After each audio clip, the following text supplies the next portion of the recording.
السلام علیکم جی.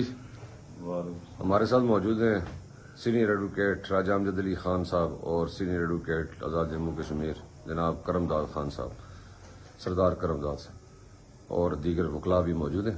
سر، یہ جو دو اوپر نیچے جو انہوں نے قانون بنا دیے ہیں، پہلے بنایا فریڈم آف سپیچ کے اگینسٹ، اب جو ہے انہوں نے آرڈیننس جاری کر دیا ہے کہ آپ رائٹ آف ایسوسیشن جو ہے اور جو آپ کا پیسفل پروٹیسٹ ہے اس کے اگینسٹ جو انہوں نے آرڈیننس جاری کر دی ہے. اس پہ آپ کا موقف وکلاء کا جو ہے میں لینا چاہ رہا تھا کہ کیا موقف ہے آپ کا؟ اچھا، گرڈی صاحب بھی موجود ہیں یہاں. گرڈی صاحب کا بڑا ایکسپیرینس ہے یہ آزاد کشمیر میں فنڈامنٹل رائٹس کی پروٹیکشن کے لیے، یہ ہمیشہ سے یہ کوشش کرتے رہے. ابھی یہ جو آرڈیننس ہے یہ تو اسپیسیفکلی صرف عوامی ایکشن کمیٹی کے خلاف بنایا گیا، اور جو انوار الحق سچا صاحب جو ہیں پرائم منسٹر، وہ سٹارٹ وتھ اس بات سے کہ ان کے ساتھ دو چار لوگ بھی نہیں ہیں. اب کرتے کرتے یہ اس بات پہ آ گئی کہ اسپیشل ان کو لیجسلیشن کرنی پڑ رہی ہے. تو یہ جو ہے ایک بلیک لا ہے اور یہ کسی صورت میں یہ ایکسیپٹیبل نہیں ہے. میں تو یہ سمجھتا ہوں کہ یہ لوگوں کو، آزاد کشمیر کے نوجوانوں کو پیسفل پروٹیسٹ کے بجائے وائلنس کی طرف دھکیلنے کی کوشش ہے.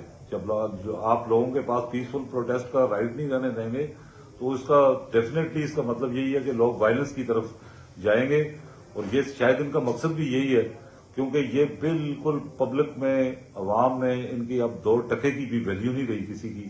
فضول قسم کی بےہودہ قسم کی گفتگو کرتے ہیں اور بےہودہ قسم کی اپنی سوچوں کو یہ لیجسلیشن کے نام پہ بھی آزاد کشمیر میں امپوز کرنے کی کوشش کر رہے ہیں. جو ایک ایسا وزیر اعظم نان رجسٹرڈ پرائم منسٹر جو کسی پولیٹیکل رجسٹرڈ پارٹی کا ممبر نہیں ہے، وہ دوسروں کو مشورہ دے رہا ہے کہ آپ اپنی پولیٹیکل پارٹی رجسٹر کرائیں. پہلے خود اپنا بتائے بغیر کون سی پولیٹیکل پارٹی سے اس کا تعلق ہے. اور یہ آزاد کشمیر میں جو جتھے بنائے ہوئے ہیں انہوں نے مفادات کے مختلف اپنے ناجائز مفادات کے اصول کے لیے، ان جتھوں کو یہ سیاسی جماعتیں کہتے ہیں. اور جو لوگ اپنے ہاتھ میں پروٹیسٹ کریں گے، میرا individually as a state subject میرا اکیلے کا رائٹ ہے پروٹیسٹ کرنا. میرا اکیلے کا رائٹ ہے کہ میں لوگوں کو اسمبل کروں کسی بلیک لا کے خلاف، کسی ناانصافی کے خلاف. اس میں مجھے رجسٹریشن اور اس کی کیا ضرورت ہے؟ اور جو رجسٹریشن اور پولیٹیکل پارٹیز کا وہ مسئلہ ہے، وہ ان کی اپنی اوقات سب کی سامنے آ گئی تھی کہ رجسٹریشن کی سب کی 2 نمبر ثابت ہوگی. اس لیے اس کے خلاف ہم بھرپور جو ہے اس کالے قانون کے خلاف جدوجہد کریں گے، اور وکلاء کے فورم سے بھی، اور عوامی ایکشن کمیٹی تو خیر اس کو کسی صورت میں ایکسپٹ کرتی ہی نہیں. بسم اللہ الرحمن الرحیم. یہ قوانین کیسے بنتے ہیں، کیوں کر بنتے ہیں، اور اس کا معاشرے پہ کیا اثر ہے؟ بنیادی طور پہ آزاد کشمیر کا معاشرہ جو ہے اس کو ذرا سا دیکھنا پڑے گا. آزاد کشمیر کے معاشرے میں جو اس وقت 5-6 جماعتیں کام کر رہی ہیں یا اپنے آپ کو سیاسی جماعتیں کہتی ہیں، وہ مختلف مافیاز کی ریپرزینٹیٹیوز ہیں. کوئی ایک بھی سیاسی جماعت نہیں ہے جو عوامی مفاد میں کام کرے، اور ان کا پاکستانی بیوروکریسی کے ساتھ ایک اکٹ ہے جس پہ آزاد کشمیر کے لوگوں کے وسائل کو وہ بیچ رہے ہیں. ہمیں باقی باتوں سے تو کوئی غرض نہیں، لیکن آزاد کشمیر کے لوگوں کے وسائل کو بیچنا، آزاد کشمیر کے لوگوں کو پلنڈر کرنا، آزاد کشمیر کے لوگوں کو ڈیپریڈیٹ کا لفظ استعمال کروں گا.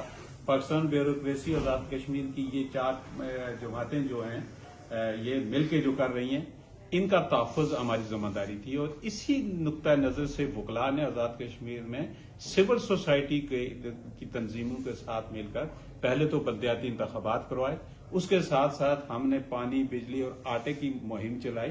اور اس مہم کے دوران یہ پتہ چلا کہ یہ تمام 53 لوگ جو MLAs ہیں یہاں بیٹھے ہوئے ہیں، یہ عوام دشمن ہیں اور عوام نے ان کو جان لیا. اب ان کے ہاتھ میں ایک ہی آخری ہتھیار تھا لیجسلیشن. تو لیجسلیشن وہ ہوتی ہے، برتر کا حکم وہ مانا جاتا ہے، قانون کا یہ منشا ہے اور جیورسپروڈنس کا یہ منشا ہے جو آئین کے مطابق ہو.